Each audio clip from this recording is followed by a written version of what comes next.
Assalamualaikum warahmatullahi wabarakatuh. Alhamdulillahi rabbil alamin. Wassalatu wassalamu ala asyrafil anbiya'i wal mursalin wa ala alihi wa ashabihi wa man tabi'ahum bi ihsanin ila yaumiddin. Amma ba'du fa ya ayyuhal muslimun usi nafsi wa iyyakum bittaqwallah faqad faza al-muttaqun. Allahumma ya rabbana zidna ilman nafi'a warzuqna fahman wasi'a wa alhiqna bis salihin. Kembali kita mengucapkan alhamdulillah sambil bersyukur kehadirat Allah Subhanahu wa taala atas segala rahmat nikmat yang selalu tercurah kepada makhluknya, kepada kita semua. Mudah-mudahan kita selalu termasuk orang-orang yang dimuliakan oleh Allah Subhanahu wa taala. Amin ya rabbal alamin. Salawat dan salam untuk Nabi kita Nabi Muhammad. Allahumma salli ala sayyidina Muhammad wa ala ali sayyidina Muhammad. Lanjutkan di halaman 214, yakni al-bab ar-rabi. Al-bab ar-rabi, bab yang keempat, tentang ilmu, yang berkait dengan ilmu, yang masih dalam muqaddimah.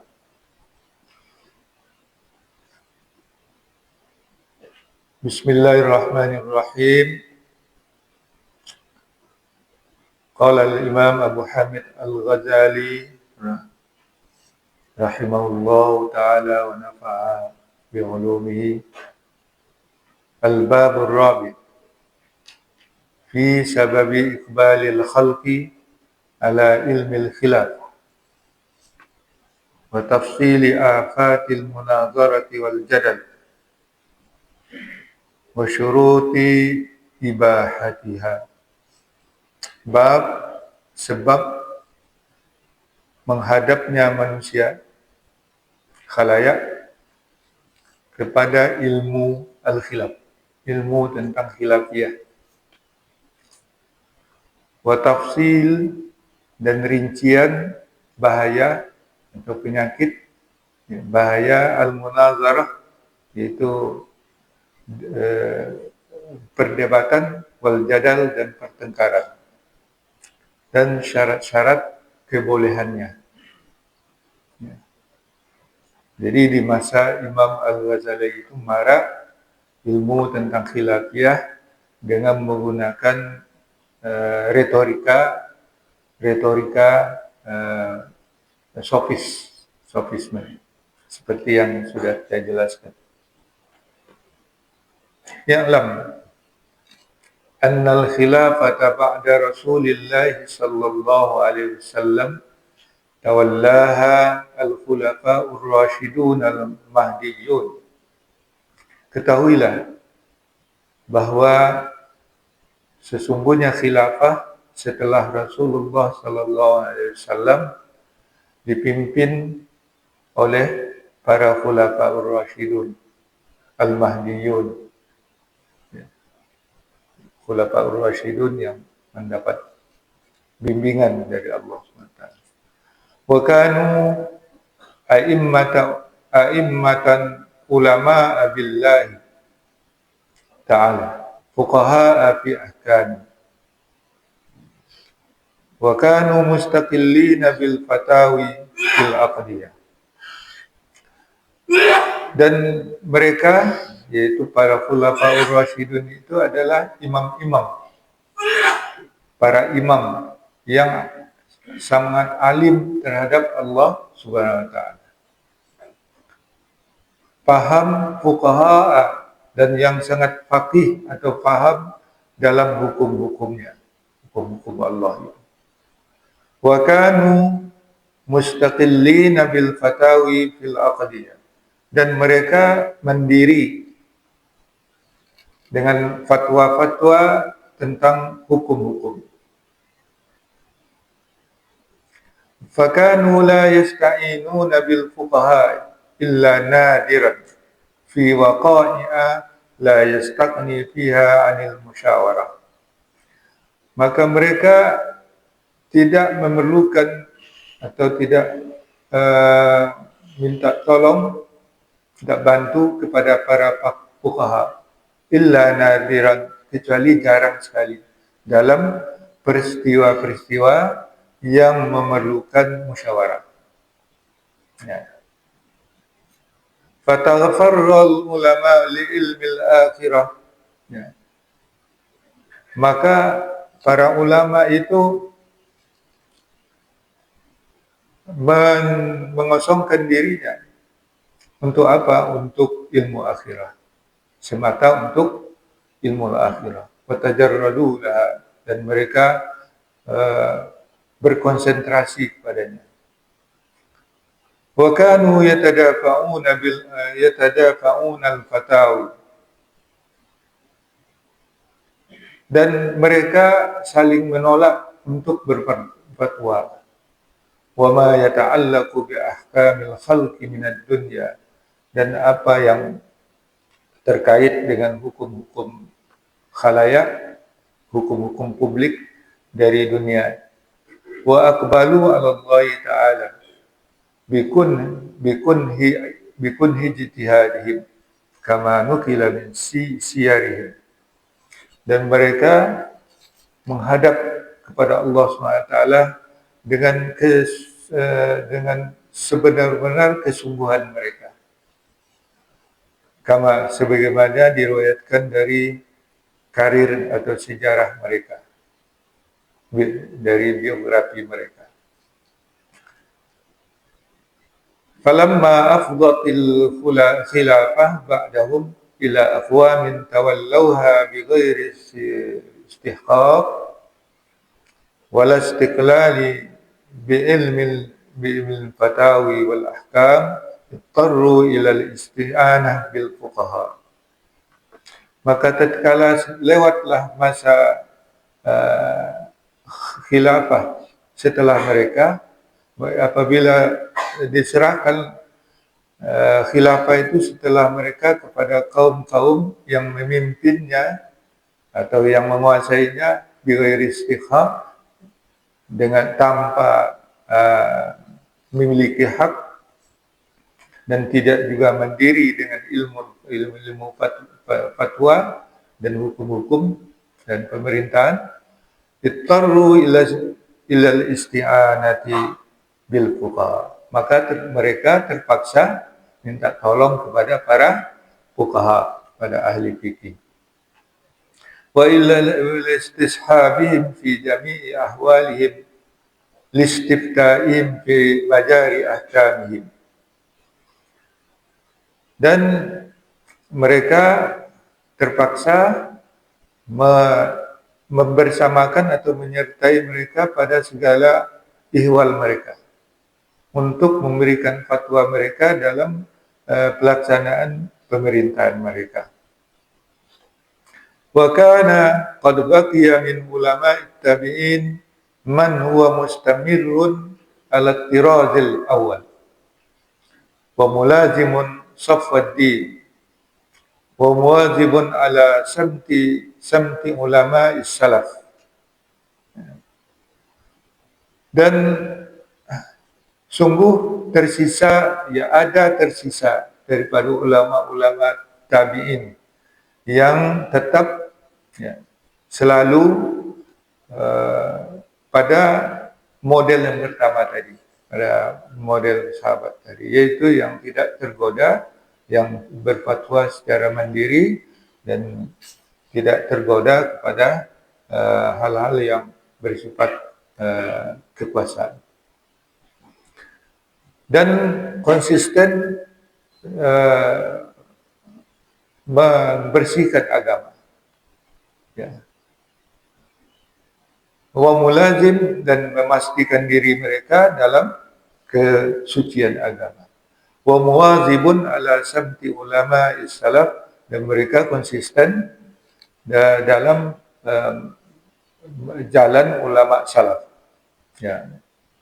Jadi tidak menyimpang. Fakanu idza tulibu harabu wa a'radu. Dan apabila mereka diminta menjadi mufti atau keputusan hukum, harabu, mereka melarikan diri, wa a'radu, dan mereka berpaling. Fattarral khulafa'u ila ilhahi fi talabihim li tawliyatil qada'i wal hukumat. Maka para khulafa itu terpaksa ilal ilha, bernyinyir dalam meminta mereka untuk memimpin pengadilan al-qada wal hukumat dan pemerintahan. Fara'a ahlu tilka al-asari izzal ulama. Maka khalayak di masa itu, ahlu tilkal asar, itu khalayak atau ahli masa itu melihat kemuliaan ulama, wa iqbalil a'immati wal wulati wa iqbalal ummati wal wulata wal wulati alaihim ma'a'iradi anhum, dan menghadapnya para imam dan para penguasa kepada mereka, kepada para ulama itu, ma'a'iradi anhum, sementara para ulama itu berpaling dari mereka. Fa'ashra'abu li talabil ilmi, lalu mereka berduyun-duyun untuk menuntut ilmu, tawassulan ila nailil izzi, untuk menyampaikan kepada pencapaian kemuliaan ini. Karena sudah bergengsi, maka orang-orang berduyun-duyun untuk menuntut ilmu tentang itu. Wadarkil jahi, dan mendapatkan kemegahan, min kibalil ulati, dari pihak penguasa. Fa'akabbu ala ilmil fatawi, maka mereka berkecimpung, berjalan pada ilmu fatwa. Wa aradu anfusahum alal walati, mereka menampilkan dirinya kepada para penguasa. Wa ta'arrafu ilaihim, dan memperkenalkan dirinya kepada mereka. Wa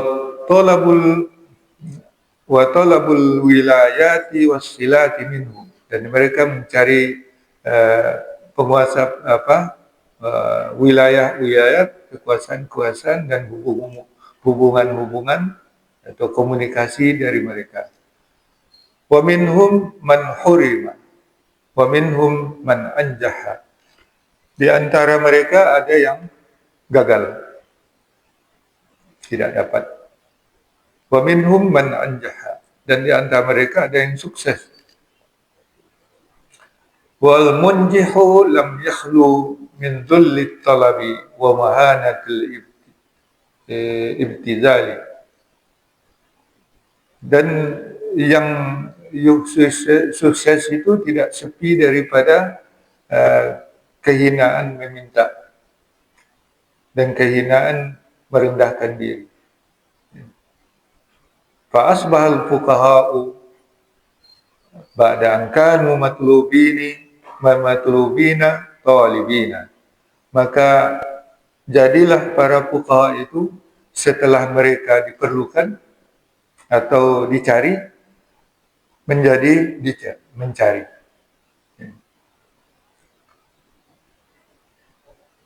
Wa ba'da an kanu a'izzata bil iradi anis salatin azillatan bil iqbali alaihim, illa man waffaqahu Allah ta'ala fi kulli asrin min ulama'i dinillah. Setelah mereka menjadi mulia dengan berpaling dari para penguasa, para sultan, sekarang menjadi hina dengan menghadap kepada mereka. Kecuali orang yang selalu diberi taufik oleh Allah Subhanahu wa ta'ala dalam setiap masa, dari pada ulama agama Allah. Jadi ini pengantar daripada bab menjadikan karena maraknya ilmu-ilmu perdebatan itu, mula-mula para sahabat Khulafaur Rasyidin itu tidak mau berfatwa. Mereka mendiri, tidak meminta fatwa daripada para fuqaha karena mereka sama-sama alim. Jadi tidak memerlukan mufti. Jadi Khulafaur Rasyidin itu tidak ada muftinya karena mereka sendiri yang menjadi mufti. Ya.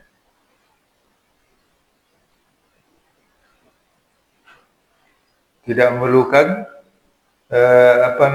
para fuqaha untuk menjadi mufti, kecuali jarang sekali dalam kasus-kasus yang memang diperlukan musyawarah.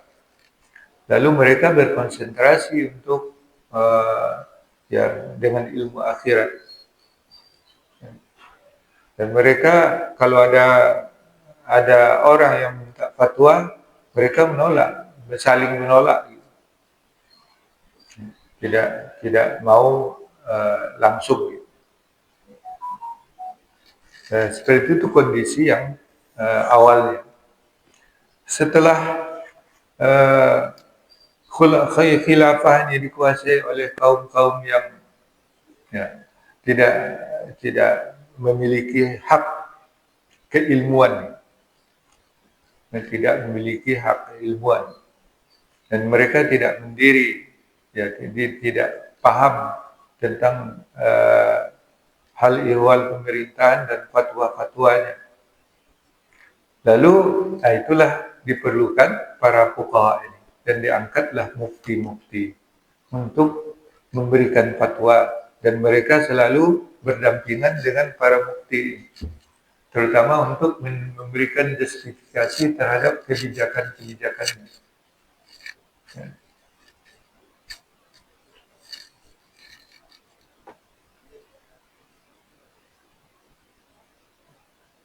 Tapi para tabi'in masih ada yang tetap menjalani model yang di masa para Khulafaur Rasyidin tadi. Mereka tidak mau berfatwa dan tidak mau diminta untuk jadi mufti. Mereka tetap berkonsentrasi, memberikan pelajaran kepada khalayak dan mendalami ilmu-ilmu yang menyelamatkan dirinya di dunia ini sampai ke akhirat. Lalu karena para penguasa ini memerlukan mufti, perlu para fuqaha, maka diangkatlah mufti-mufti. Ternyata para fuqaha naik status sosialnya, naik gengsinya menjadi pejabat. Mufti itu luar biasa.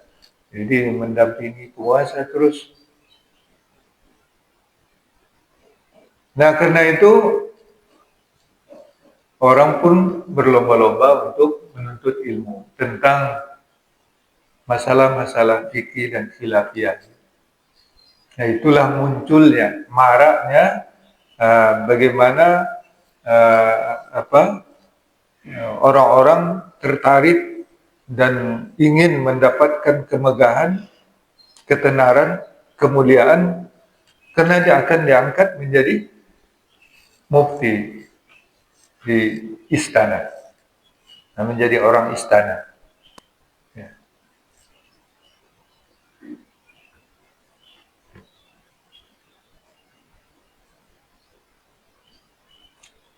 Nah, tentu banyak, dan mufti itu dari mufti pusat di pemerintah pusat sampai kepada gubernur-gubernurnya di daerah-daerah, itu memerlukan mufti. Tapi tentu jumlahnya terbatas, maka ada yang berhasil, ada yang gagal. Nah, jadi para ulama yang fuqaha ini dulu lari dari penguasa, enggan bekerja sama dengan penguasa, sekarang meminta-minta, menghinakan diri, merendahkan diri untuk minta-minta menjadi pejabat, menjadi mufti. Yang dulu mereka dicari, sekarang mereka mencari, yaitu mencari jabatan.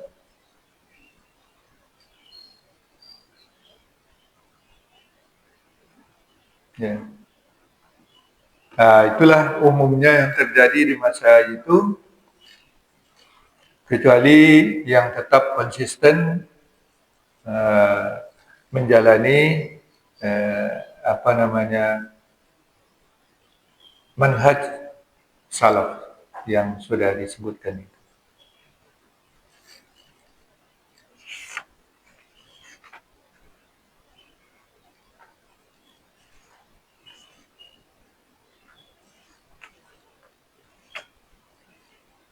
Waqad kana, masih tambah. Waqad kana aktsarul iqbali fi tilkal a'sar ala ilmi al-fatawi wal aqdiyati li shiddatil hajati ilaiha fil wilayat wal hukumat. Dan sungguh banyaknya orang menghadap kepada pada masa itu kepada ilmu fatwa dan hukum-hukum, karena sangat diperlukan, sangat dibutuhkannya pada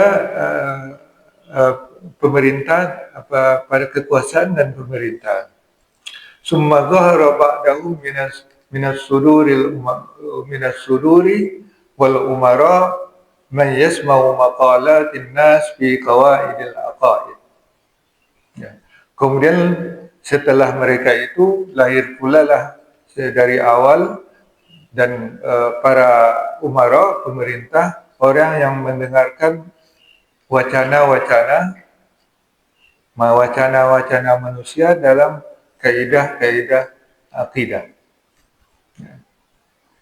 Wa malat nafsu ila sima'il hujjat fiha, dan dirinya cenderung kepada mendengarkan hujah-hujah padanya. Nah, ini awal dari munculnya sofisme.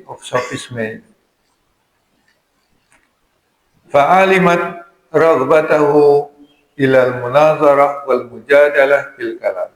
Maka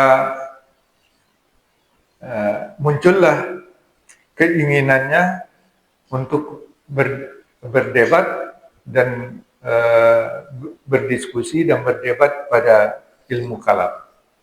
Fa'akabban nasu ala ilmil kalam.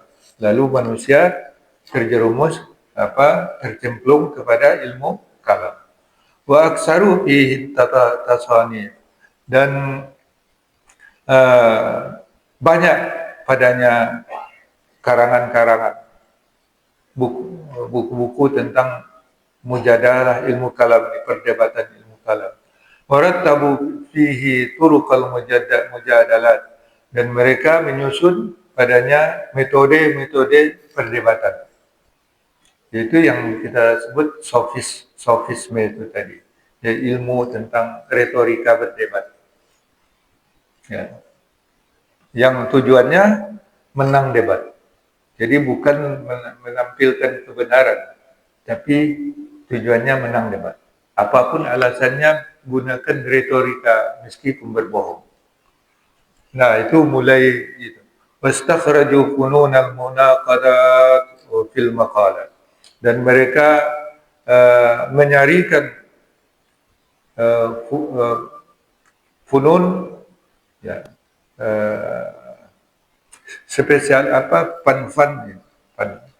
jurusan al-munaqadat fil maqalat, hal-hal yang kontradiksi dalam wacana-wacana mereka.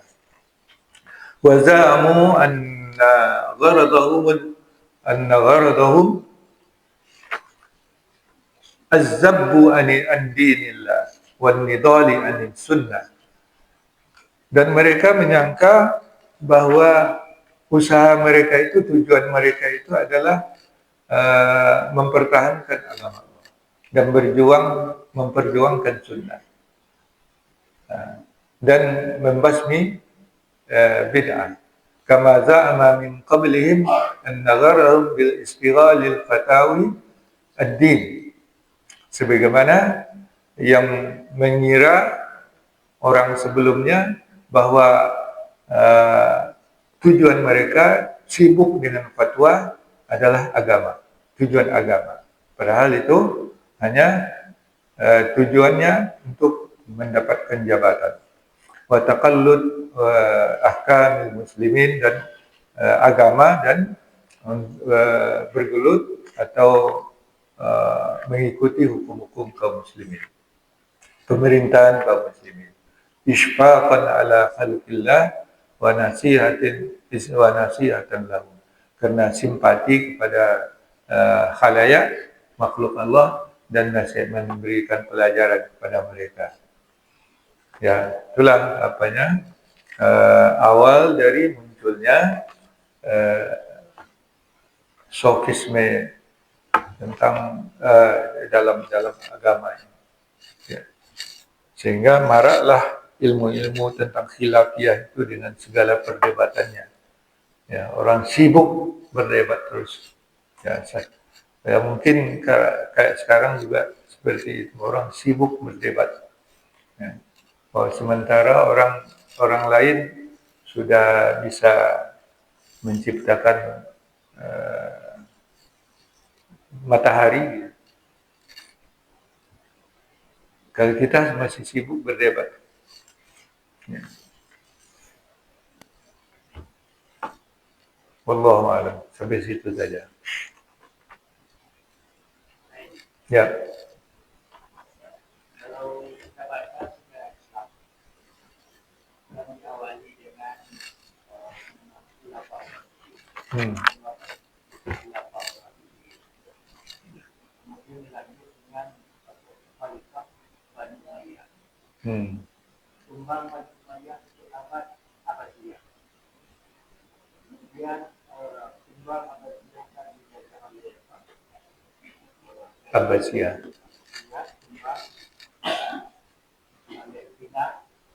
nomor dan Turki Salat. Ismail itu ramai berkuasa. Di Mekah itu yang Imam Al-Ghazali itu nama siapa? Bani Saljuk. Bani Saljuk. Dari abad ke-6 sesudah ke-6. Dan masih sudah masih Abbasiyah. Kita juga baca sejarah sebelum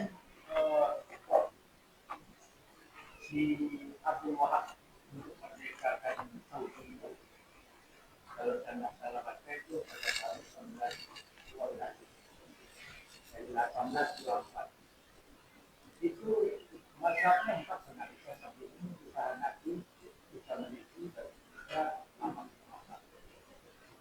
Nah, untuk menyatu persoalan tadi kita mazhab baru yang Wahabi Salafi. Apakah benar sejarah? Yang sekarang Wahabi itu berkuasa di yang Imam Mazhab yang 4 itu ini kita tadi. Saya pernah ngaji di pintu 29 Masjid Nabawi sama ustaznya Ariful Bahri. Ariful Bahri.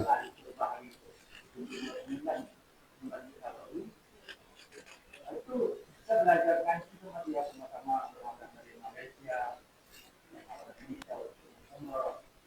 dia keras sekali dia untuk mempertahankan Wahabi dia. Saya seorang orang Buddha ya, karena ahli itu masyarakat. Jadi dia orang India. Jadi orang India itu malah kamu mesti sama dinasti. Keluarganya. Keras sekali itu. Masalah Wahabi. Itu dia 9 pasti semawi. Ada di mana dapatnya dia? Sampai keras kayak gitu. Ya, nah, itu doktrinnya dia dapat dari syekh-syekhnya begitu lah. Ya, itu kan doktrin. Nah, ya, ya. Jadi memang itu doktrinnya. Itu ada doktrin al-wala al-bara, al-wala wal-bara. Siapa yang bisa uh, di ya apa yang dianggap teman dan dianggap yang harus dijauhi, itu didoktrin terus sehingga ya eh, tidak ada yang kebenaran itu kecuali yang disampaikan itu. Jadi tidak ada lagi ilmu khilafiyah di situ.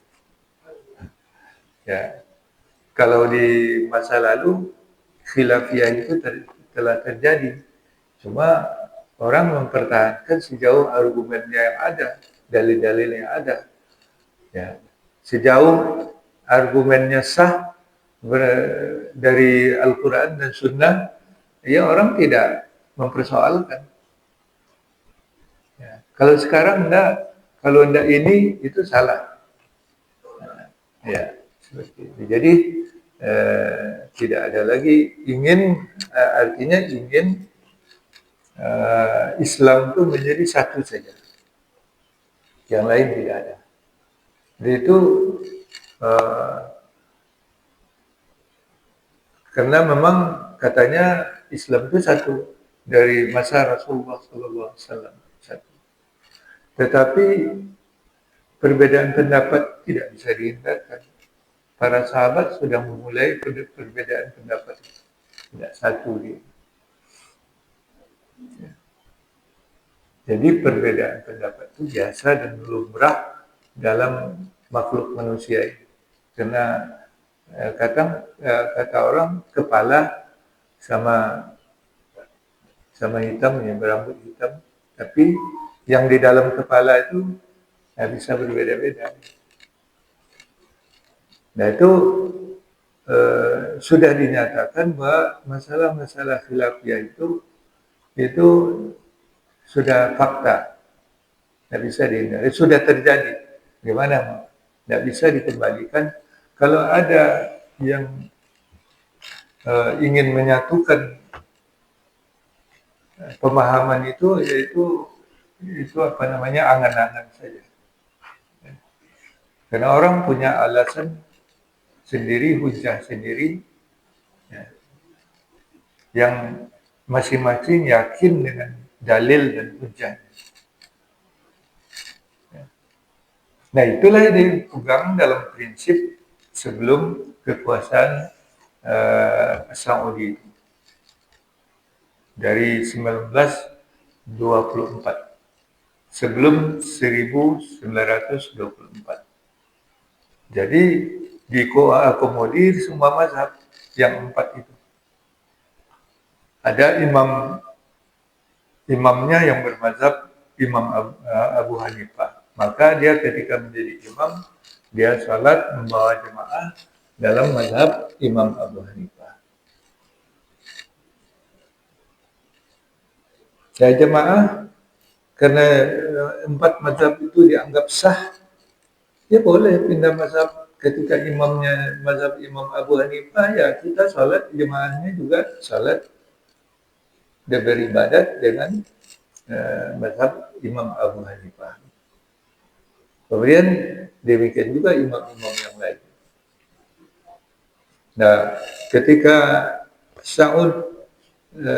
Abdul Aziz bin Saud berkuasa, Ahlu Saud ya, berkuasa, itu mereka berpegang kepada mazhab Imam Ahmad bin Hanbal atau mazhab Hanbali. Nah, cuma karena motonya kembali kepada Al-Quran dan Sunnah, banyak hukum-hukum menurut Imam Ahmad bin Hanbal yang dilanggar atau yang tidak diikuti, membuat hukum-hukum yang berbeda daripada Imam Ahmad bin Hanbal. Sehingga itulah yang disebut dengan mazhab Wahabi. Itu mazhab baru selain dari mazhab yang yang 4. Saya tertarik itu. Untuk bertawaf kan kita kan umpamanya pakai wudhu masa pikiran. Layar masuk wudhu kita masih itu lima. Itu kalau kita tahu kan orang-orang rumah yang terbuka yang tertentu kita bersentuh. Kita pakai dalam masa menghadapi itu bersentuh ya. Dan kita tahu dia Iya, iya betul. Dia memang gitu.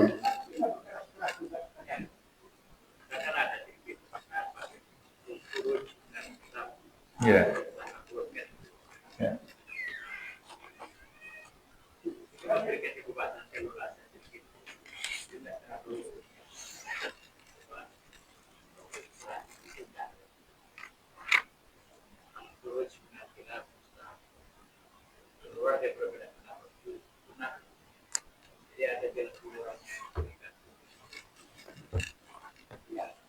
Saya setuju yang dengan pendapat tadi itu. Kalau kita ini kan pakainya lah mana yang pakai yang bagus. Kenapa memori-mori? Saya dia kan saya penafsiran sama. Waktu kita sekolah kan ini. La solat kali malamnya kurang dipakai. Itu aja. Tidak sholat. Ada yang mengartikan la solat itu yang takdirnya la soha tidak sah. Ada yang mengartikan la yukimu tidak sempurna. Kalau kita baca Fatihah kan itu. Kita pakainya mana maunya kita. Karena itu takdir itu jadi yang apa? Kenapa debat-debat yang khusus tidak ada itu? Ada pendapat yang paling nggak enak dengan ya kalau kita apa lah tahu aja lah ya tadi itu biasa juga kan sama-sama yang terbuka kayak tangan Ya. Nah, jadi pendapat Imam Al-Ghazali ini ya.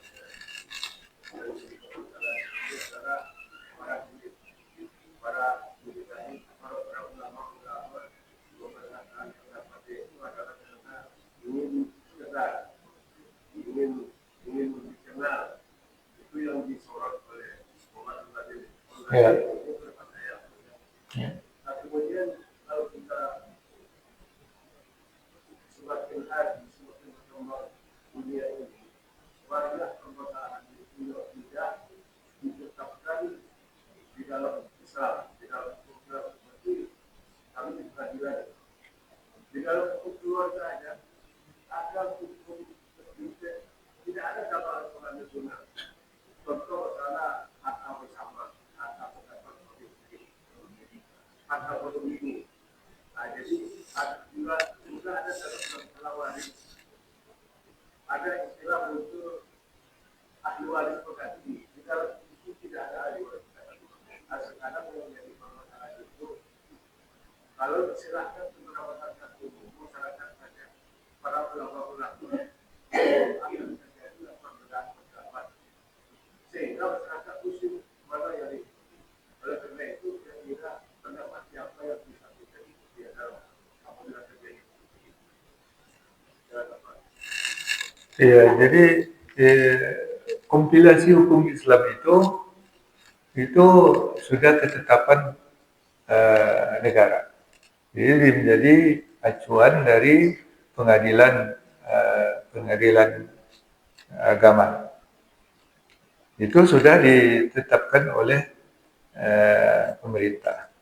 Itu yang diajukan. Misalnya harta gonogini, memang di dalam hukum harta, dalam ketentuan harta dalam Islam tidak ada yang namanya harta gonogini. Tapi kan realitas berubah. Ya. Kenapa ada harta gonogini? Karena istri bekerja, berpenghasilan juga. Ya. Dan kalau tidak bekerja di luar, bekerja di rumah. Ya. Ada hak istri di situ. Jadi di situ ditetapkan bahwa yang cerai, yang cerai hidup itu hartanya dibagi. Ya, namanya harta gunung ini, yaitu harta yang didapat selama masa pernikahannya. Nah itu ketentuan yang di luar dari fikih yang tapi ditetapkan oleh pemerintah. Ya gitulah kejadiannya. Jadi di Indonesia sebagian besar atau mayoritas putusan-putusan hukum itu berdasarkan istinbat hukum dalam mazhab Syafi'i. Ya. Ada hal-hal yang memang tidak bisa diterapkan dalam mazhab Syafi'i menggunakan mazhab yang lain. Ya. Seperti zakat itu kan. Ya. Lalu zakat fitrah. Ya, menggunakan mazhab Imam Abu Hanifah. Itu dibolehkan diganti dengan uang. Itu dalam mazhab Imam Abu Hanifah.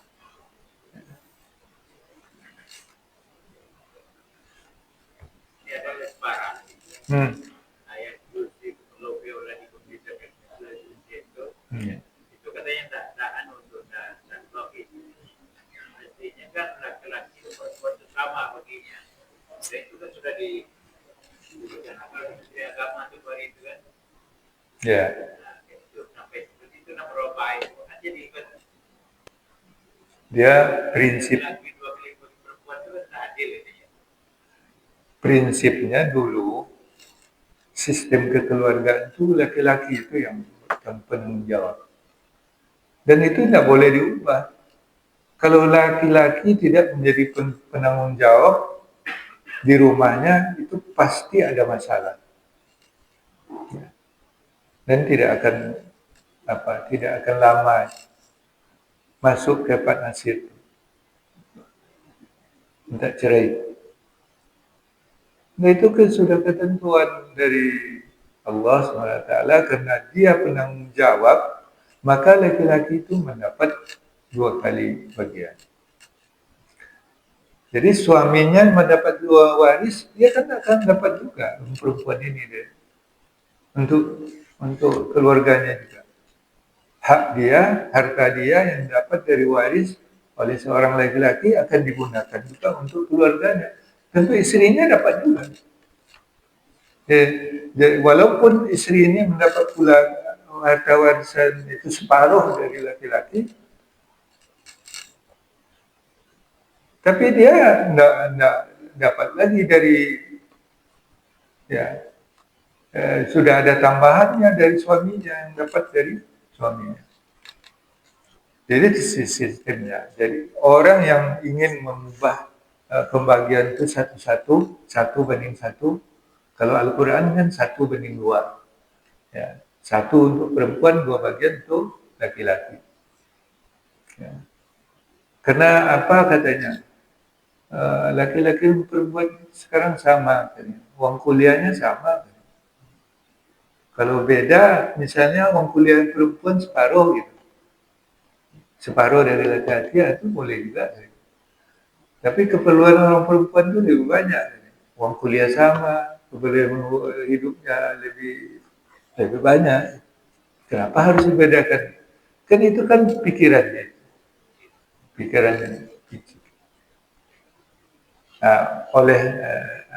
Ada seorang ulama yang agak liberal, yaitu Syekh Abdul Razik. Itu karena apa?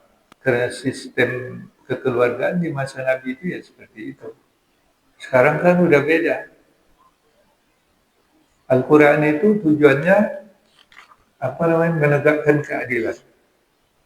Ketika suatu masa pembagian 1:2 itu dirasakan tidak adil,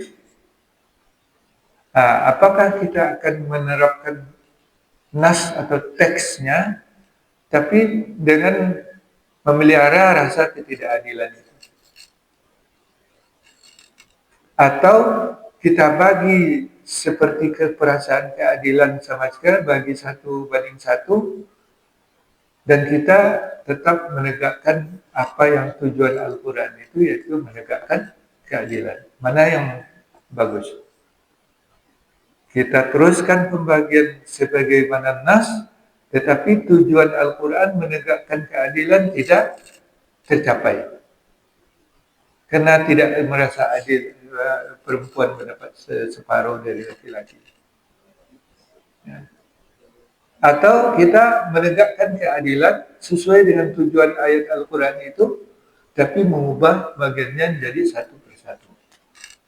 Nah, itulah argumen daripada apa itu semacam sofisme atau tidak, saya nggak tahu.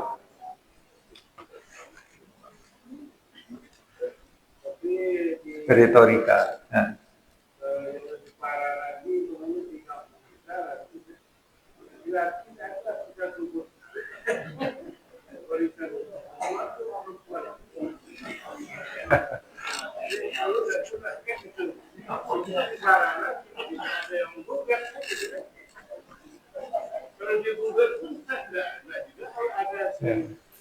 Itu harta soko kan.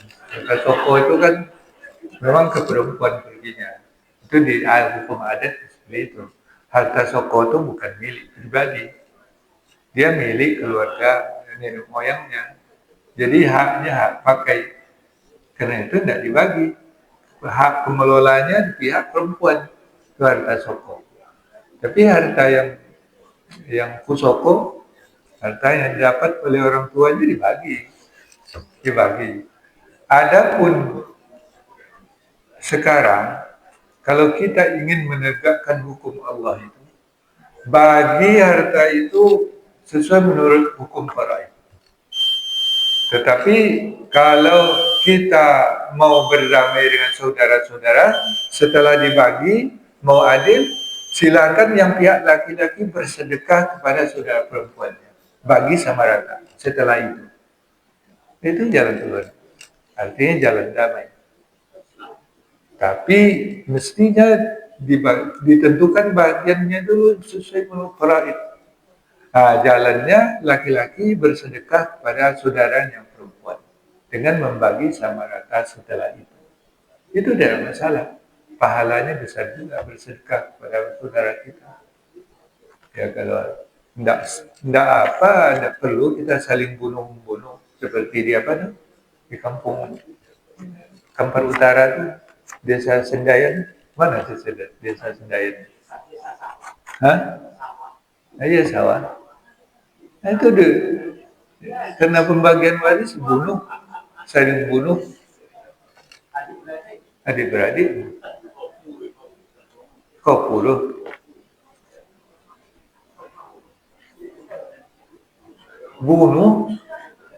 Nah, itu akibatnya karena tidak.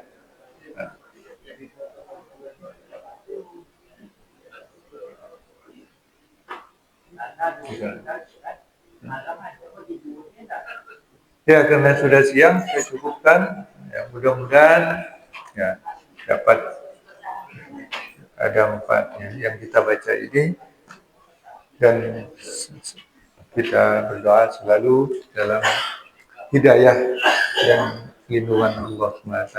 Amin ya rabbal alamin. Subhanakallah wa hamdika asyhadu an la ilaha illa anta astaghfiruka wa atubu ilaik. Wallahu waliyut taufiq wal hidayah wal afu minkum. Wassalamualaikum warahmatullahi wabarakatuh.